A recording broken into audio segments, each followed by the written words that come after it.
inflación. Rafael Ortega, gestor senior de Ambank y gestor de los fondos River Patrimonio y MyInvestor Cartera Permanente. Muy buenas.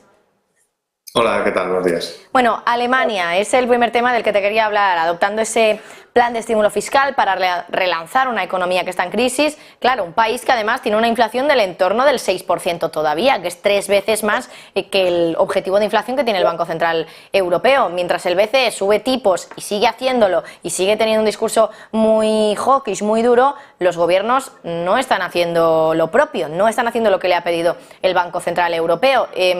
¿Deberían no lanzar este tipo de planes de estímulo fiscal para evitar que la inflación siga tan elevada o que incluso suba más?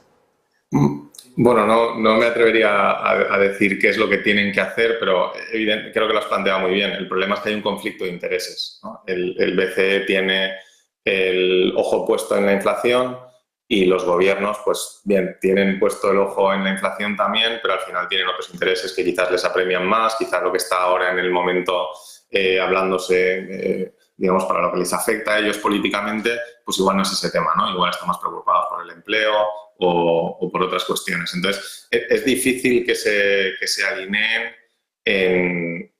cuando llegan los momentos estos en los que se rompe algo, ¿no? Llevábamos hablando mucho tiempo también de la subida de tipos, han ido subiendo los tipos. Claro, no pueden corregir o no van a corregir, yo creo, hasta que haya mucho más ruido. Y creo que esto que está ocurriendo en Alemania pues podría ser una primera señal en ese sentido, de que ya no van tan al unísono. Desde el Banco Central Europeo, por cierto, han pronunciado un poco la palabra maldita, esta inflación, porque ayer lo leíamos en sus actas. Decían que empezaba a surgir una preocupación dentro del Consejo de Gobierno de que pudiera haber un periodo de esta inflación. Claro, recesión e inflación, que en realidad ya es un poco lo que estamos teniendo, a menor escala, porque la inflación es verdad que está bajando y la recesión es mínima, es recesión técnica de solo 2 trimestres en contracción, pero claro, no sé hasta qué punto esto puede ser un problema mucho más grave para Europa, porque ¿cómo se soluciona un problema donde tienes recesión e inflación? Porque una cosa que hagas va a afectar a la otra. Sí, antes comentabas, ¿no?, de que se plantea esa segunda ola inflacionaria. Si nos fijamos en el pasado, por ejemplo, los años 70 tuvieron 3 o 4 olas, porque realmente es muy difícil de controlar, es muy difícil de encontrar el equilibrio con el cual ya pasas a la siguiente fase. Así que sí, yo no descartaría un escenario en el que se mueve, por ejemplo, hay una pequeña subida de tipos y luego de repente tenemos algo más de recesión y entonces tienen que volver un poco hacia atrás y entonces parece que se controla, pero luego se vuelve a disparar la inflación. Entonces esto es bastante normal. Otras veces en las que nos hemos pasado periodos muy largos de 6, 7, 8 años en una estanflación que hace tanto, ¿no?, que ya parece que nadie se acuerda, pero ya lo hemos vivido antes y suele ir por fases. O sea, no es realmente muy realista. Hace 6 o 7 meses cuando hablaban de, no, después, a final de año, la inflación en el 2%. Es que eso no había pasado nunca en la historia, que tuviéramos un pico tan alto y que en un año estuviera todo solucionado. Es que si no ha pasado nunca, pues bueno, podría pasar ahora, pero es altamente improbable. Si nos vamos de Europa a Estados Unidos, allí, por ejemplo, hablando un poco de crecimiento económico, es verdad que esta semana hemos tenido dato de PIB del segundo trimestre, la segunda lectura me parece que era, y crecía por debajo de lo que se había dicho en la primera lectura. Esto los mercados se lo han tomado bien porque al final es una manera de decir, bueno, la Reserva Federal puede que esté afectando ya negativamente al crecimiento económico y entonces empieza a pensarse el tema de parar de subir los tipos de interés. No sé si estás de acuerdo, porque el mercado sí que es bastante optimista, pero me da la sensación un poco de que a veces se aferra a un clavo ardiendo.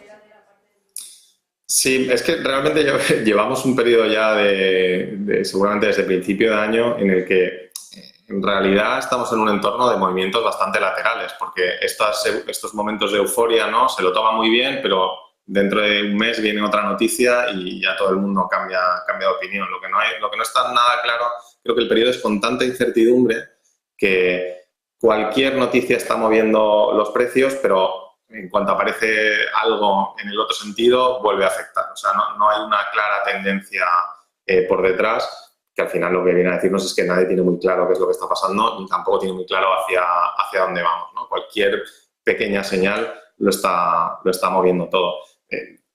Es que ni siquiera, por ejemplo, en el BCE que hablábamos antes, ¿no?, pero en En el BCE está pasando que sí, todo el mundo más o menos tiene claro o dice, ¿no?, cualquier consejero, que se suben los tipos un 0,25, pero ya empiezan a haber algunos que dicen, bueno, pero igual podemos esperar, no hace falta que sea ya. O sea, ya ni siquiera dentro de los bancos centrales lo tienen tan claro como hace unos meses.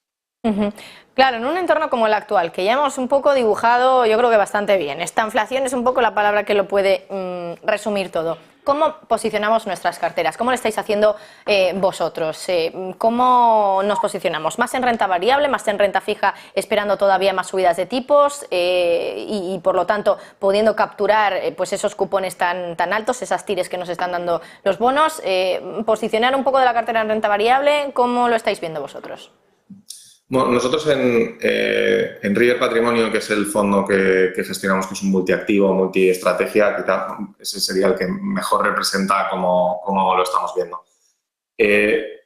Para decidir dónde estamos en renta variable, al final, como hay tanto ruido, utilizamos una mezcla de señales económicas y de precios. Y la verdad que llevamos prácticamente todo el año bastante expuestos a renta variable. Es un fondo equilibrado, por lo tanto, con esto quiere decir que igual es un 60%, 55%, por ahí se está moviendo la cartera.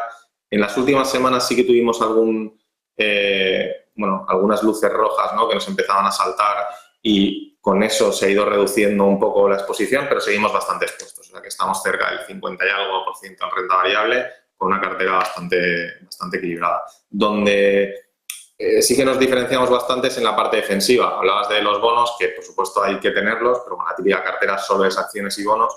Nosotros seguimos teniendo bonos y ya hemos pasado mucho tiempo con una duración muy corta, y sí que ahora hemos vuelto a aumentarla un poco, pero también con bastante equilibrio.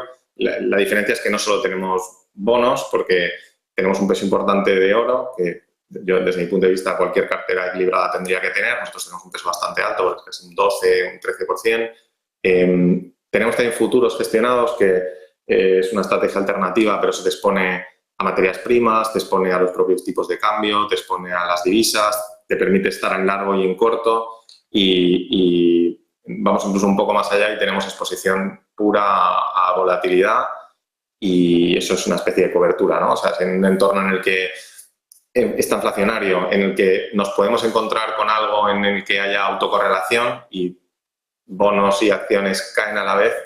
Creo que necesitas algo en la cartera que pueda protegerte en ese escenario, y por eso nos hemos ido hacia esas inversiones alternativas que están un poco fuera de la mesa en la mayoría de carteras. Desde luego es el entorno más difícil para invertir. El entorno inflacionario es en el que cualquiera de los activos tradicionales tiene bastantes probabilidades de caer. El tema es cómo de fuerte va a ser esta inflación, ¿no? Si es una muy negativa, pues el que no tenga algún tipo de cobertura o algo que no sean acciones y bonos lo va a pasar bastante mal. Si es una estanflación, moderada, pues entonces es posible que simplemente con una buena exposición a renta fija te puedas acabar cubriendo. Pues Rafael Ortega, gestor senior en Andbank, muchísimas gracias por estar con nosotros. También gestor de los fondos River Patrimonio, que lo comentabas justo ahora, cómo estabais posicionados vosotros, y MyInvestor, cartera permanente. Muchísimas gracias, Rafael, por estar aquí en Negocios Televisión. Bueno, y antes de nada, hacemos una pausa publicitaria y enseguida les contamos la última hora.